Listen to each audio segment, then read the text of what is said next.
Almost from its invention, the motor car has inspired drivers to compete.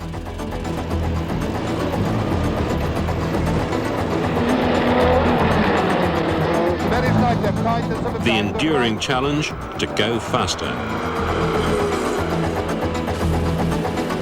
On road, track or salt flat, speed has led the way to glory. Well, in one word, if you haven't got the speed, you don't win. It's as simple as that.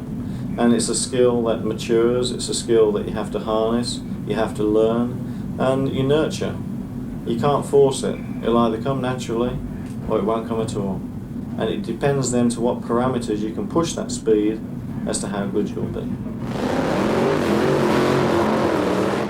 The fun is in going fast. I mean, anytime you can strap yourself into a 4,000 horsepower car and you know, shoot it off the starting line with the front wheels in the air, and you go from 0 to 100 miles an hour in like 60 feet, that's exciting.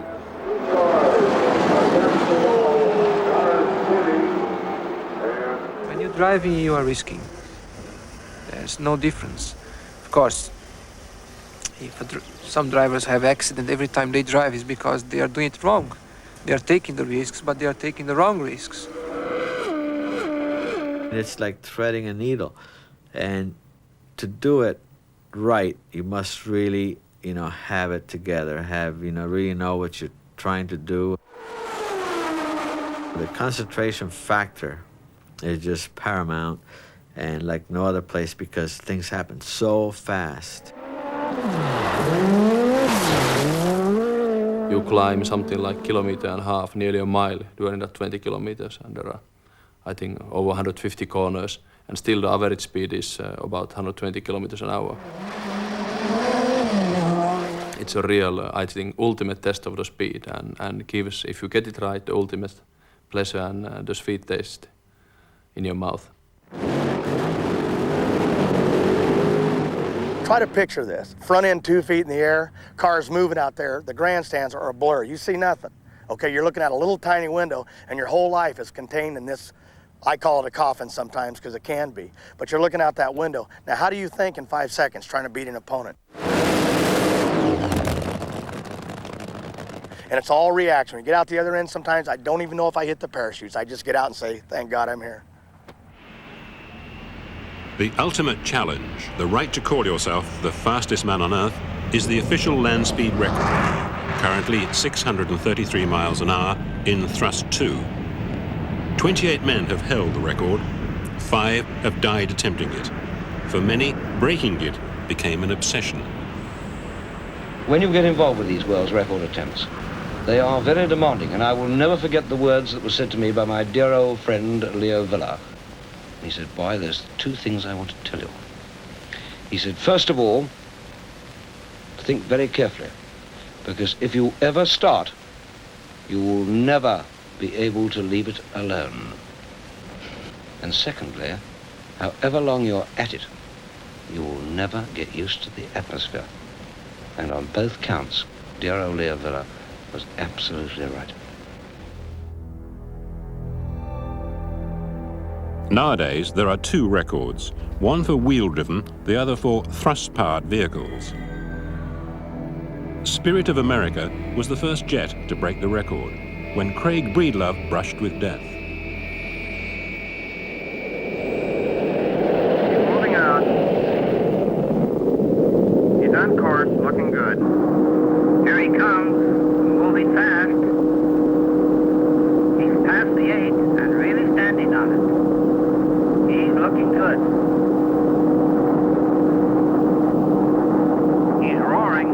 He's coming into the mile. He's really moving. He's out of the mile. I see his smoke trail. Something came off of the car. He lost his chute.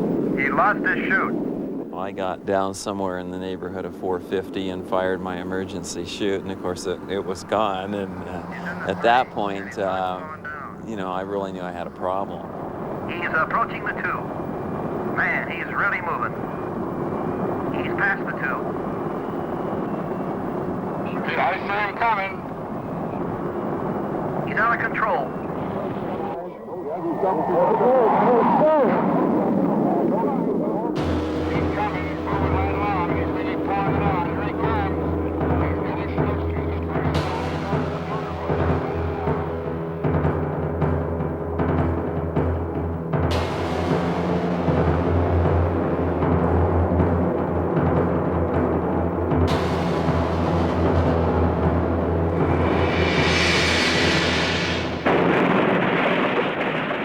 I went over an embankment and then skipped across this pond that they had and ended up submerged in a canal and had to swim from the car. And that, of course, that's what made me famous. I'm not doing it again. What a ride. Well, for my next trick.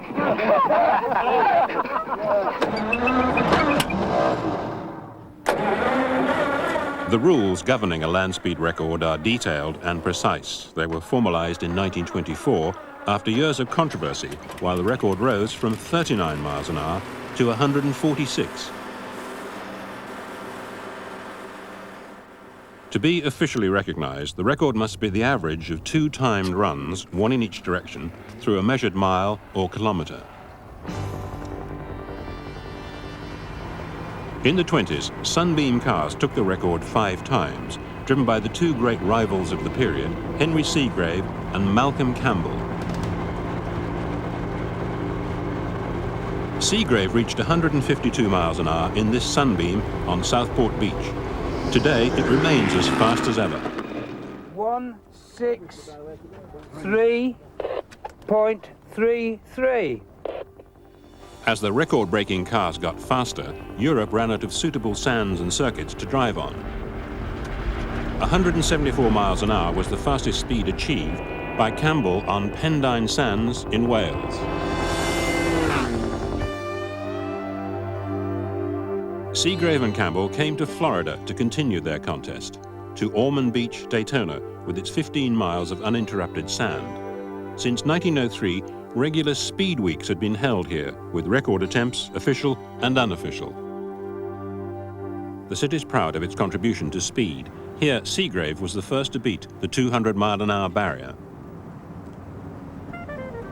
But it became Campbell's kingdom. Campbell, a patriotic British millionaire, devoted his life to speed. 5 times he came to Daytona with his Bluebird cars and each time broke the record. He paid for his hugely expensive passion himself. The local newspaper put the bill for one visit at $100,000. In those Depression years, an attempt on the land speed record was a carnival occasion. Thousands turned out to watch.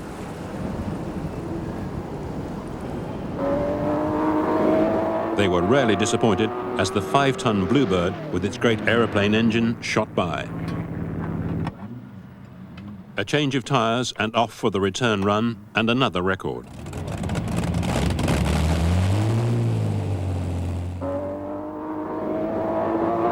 "50 years old by now, Campbell, in 4 visits to Daytona, raised the record to 272 miles an hour. Success brought him worldwide headlines, a meeting with the president, and honor back home in Britain. On you, Captain Campbell, His Majesty the King has been pleased to bestow the honor of knighthood. Captain Campbell, your countrymen and women are proud of you." For Campbell's son, Donald, the triumph and tragedy of his own record-breaking attempts lay 30 years ahead. Thanks, old boy. I'm delighted to get back, old chap. Delighted. Conditions over there weren't too good. Rough beach and very bad visibility. And it was absolutely useless trying again because owing to the storms that swept the coast of Florida, it wasn't likely that they'd ever get better.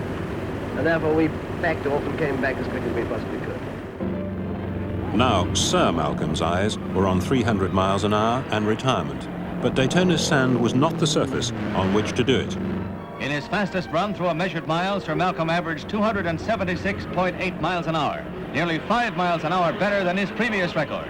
Such speed reached the limits of technology, and Sir Malcolm was literally a fraction of an inch from death. the thickness of the bare fabric on his tires as the Bluebird ended its run. If anybody would like a real thrill, I suggest that they drive this old car at a speed of anything between 270 and 280 miles an hour, and they'll get a real kick, I can assure them of that. He gives the skipper, come on, up we go. Campbell would finally realize his dream on the Great Salt Lake in Utah. I worshipped Fowler. He was a very great, dynamic, colourful man with a tremendous foresight. His courage was outstanding. I think the greatest example I ever had from him was in 1935. I was a schoolboy with him on the Bonneville Salt Flats in Utah when he was the first man to reach 300. And on that first run, one of the Dunlop towers, the right-hand front one, had burst at 300 miles an hour as the car left the measured mile. And I will never forget, at the end of that run, seeing the old man by the side of that car, gaunt and silent. And I tried to talk to him. And then suddenly realized this was the wrong thing to do. The wrong thing, because I was sure in his own mind that he thought that on his return run, he was going to be killed. But that didn't daunt him. And it didn't in any way affect his resolution.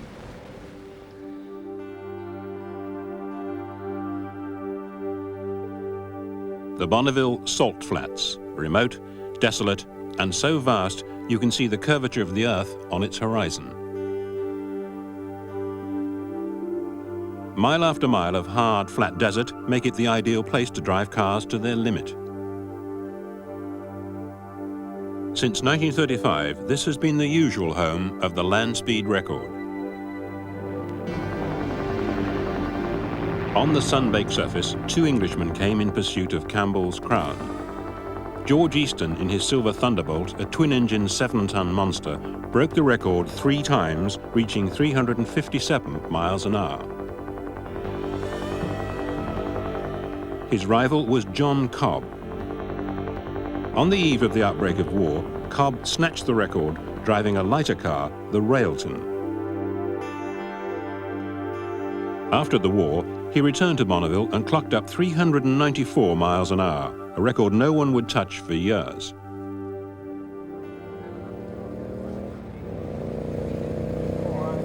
The quest for speed is pursued at Bonneville to this day.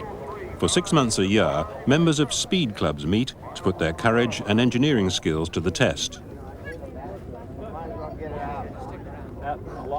For most of them, the speeds in the history books are merely dreams. The satisfaction here is to take a car designed and painstakingly assembled in the backyard or garage and drive it flat out.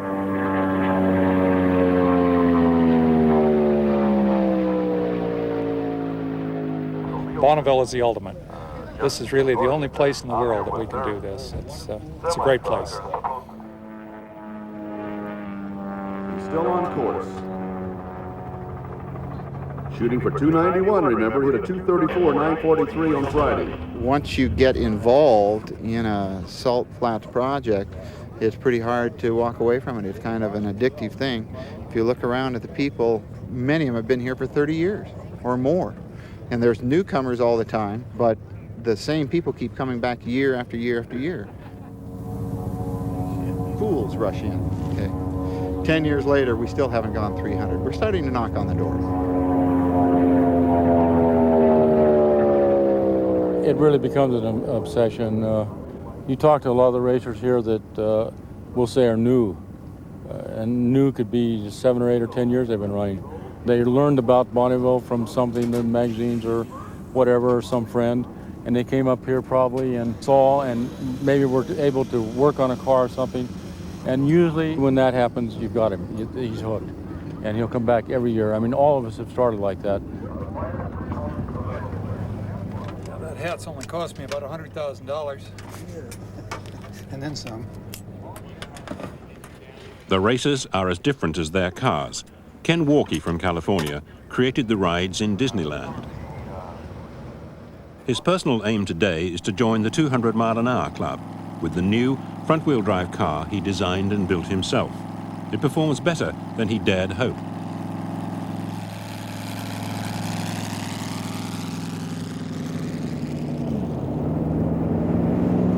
$260 miles an hour. It's like an e-ticket at Disneyland.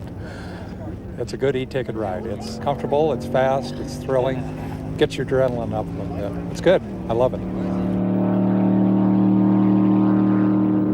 Miles per hour for 122, Kanwalki 294.612. That is another qualifying attempt. We're in the 2 club, we've got ourselves a record, and now we're going to try and push it over 3. So if we can make it over 300, we're really going to be happy. In the 400-mile-an-hour class, one man is setting his sights even higher. After, say, 15-some years of working on this car and doing it on my own, basically, in my backyard, if I could even approach that record or get close to it and have the luck of getting it, it would really put a highlight on my life. And I've always tried, and that's been one of my basic dreams, to get this record. And it would just mean everything to me.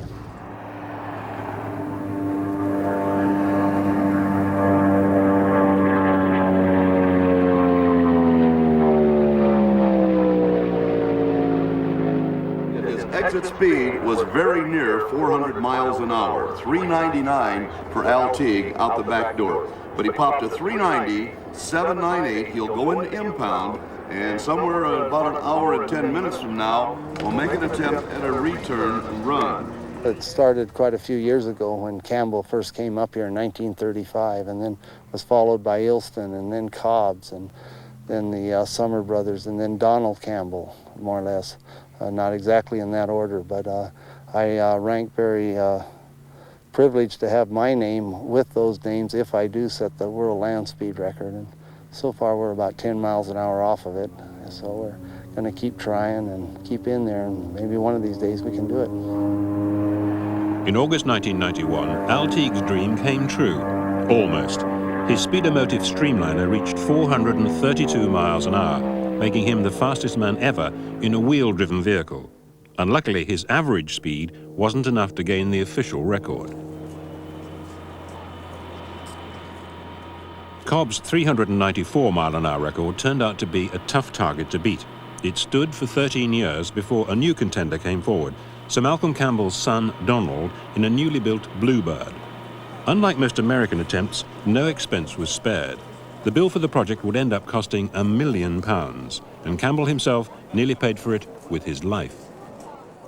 Of course, the first record attempt he did on land was a complete fiasco. We went to Bonneville in 1960, and the wheels hit the side, soft salt which was lying on the side, and spun. And of course, when you're doing 300 miles per hour and over, there's no way. I mean, you have no hope. And of course, the car turned over and fell 7 times.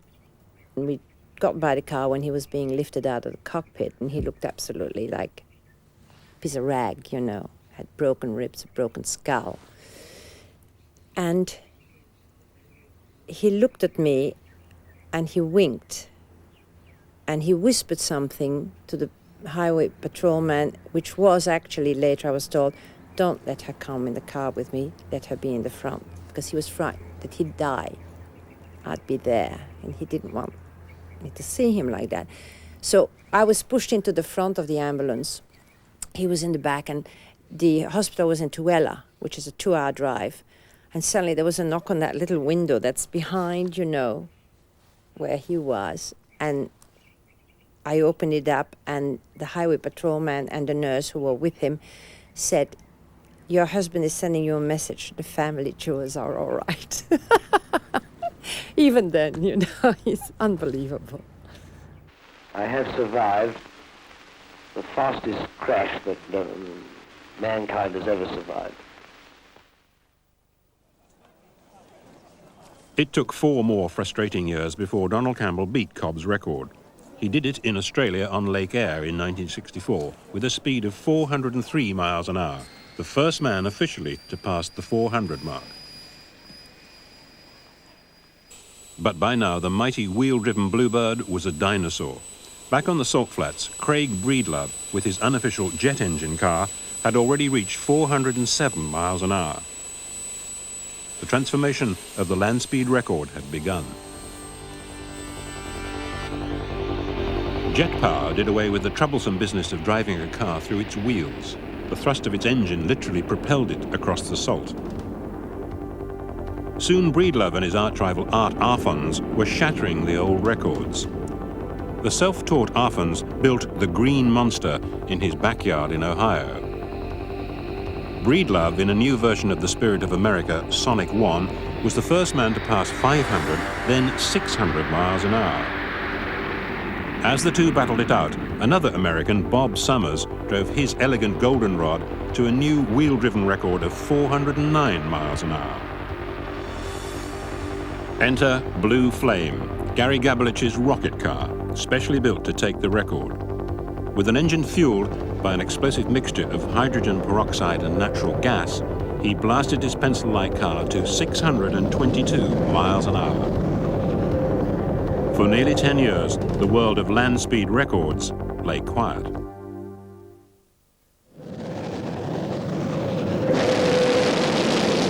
(1979) and the launch of the astonishing Budweiser rocket. It came with a Sidewinder missile attached to propel it through the sound barrier. Its driver was Stan Barrett. The Sidewinder was something that I really didn't want to use. I really didn't even want to test it because it was, I mean, you've got a Sidewinder missile sitting an inch from the back of your head and it's bolted in there. And I said, has anybody ever fired one of these before on a car? He said, no.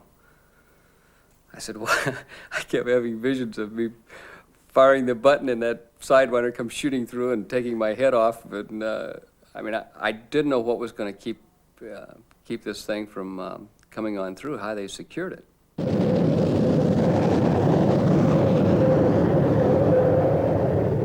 The car feels like it's going to explode any second. It's screaming and the vibrations and so on. The noise is incredible in the car. And you think it's going to blow up any minute. You think it's just going to go in a million pieces. Then when I hit the Sidewinder, you pull another G of acceleration.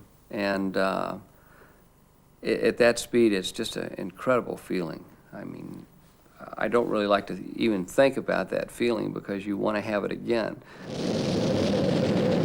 Stan reached 739 miles an hour, but he was timed only over 62 feet by unauthorized radar and in one direction. It was never officially recognized, and no one heard the sonic boom. So what's it like driving cars at these phenomenal speeds? I can remember, looking up at the welds that I'd put into the roll bar system, all of the screws that I'd put in the windshield. And when you build these cars, I mean, nobody does it to you. You did it to yourself. And you're sitting in this machine, and you're wondering if you've constructed a coffin for yourself at that point.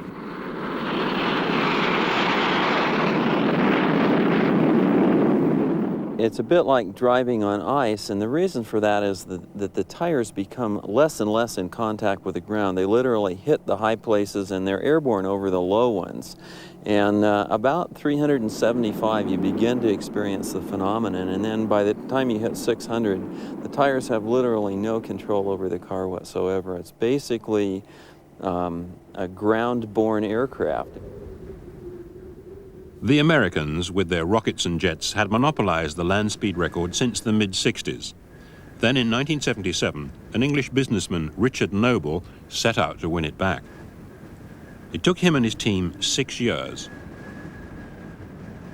Then, one October day in 1983, not on the Salt Flats, but at the Black Rock Desert in Nevada, he officially became the fastest man on Earth in his car, Thrust 2. To put it very simply, Thrust 2 is purely a jet-powered car. It's like a trolley with a hairdryer on the end, okay, which pushes it forward. It's very, very powerful. Normally a conventional road car perhaps has got something of the order of 70 horsepower and a weight of about a ton, so 70 horsepower per ton. This has got 30,000 horsepower, right, and it weighs 4 tons. So in other words, 7,000 horsepower per ton.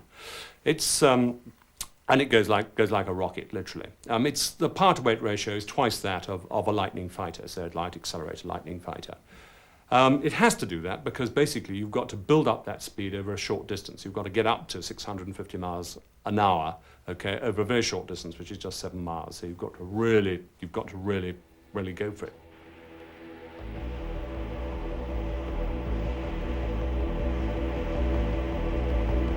From the cockpit, you can see huge shock waves sitting up on the intake and over the wheel arches and so on as it goes supersonic in those various parts. And the best run of all was the second and last, when we went from 0 to 650 miles an hour in 59 seconds.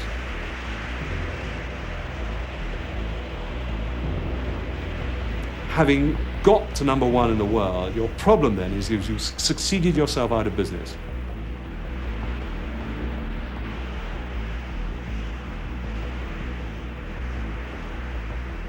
What we've got to have is somebody, another nation, whether it's the Japanese or the Americans or the French or somebody, come back and take that record.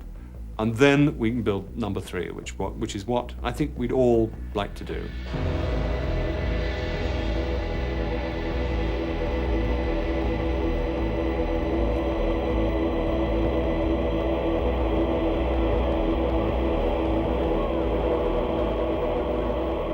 Record attempts are addictive.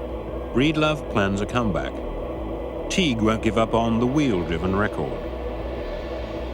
For some men, speed is a disease for which there's no cure.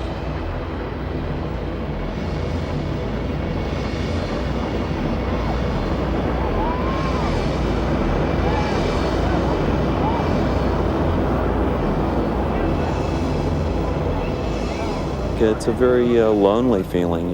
You're on your own. There's no one there to help you.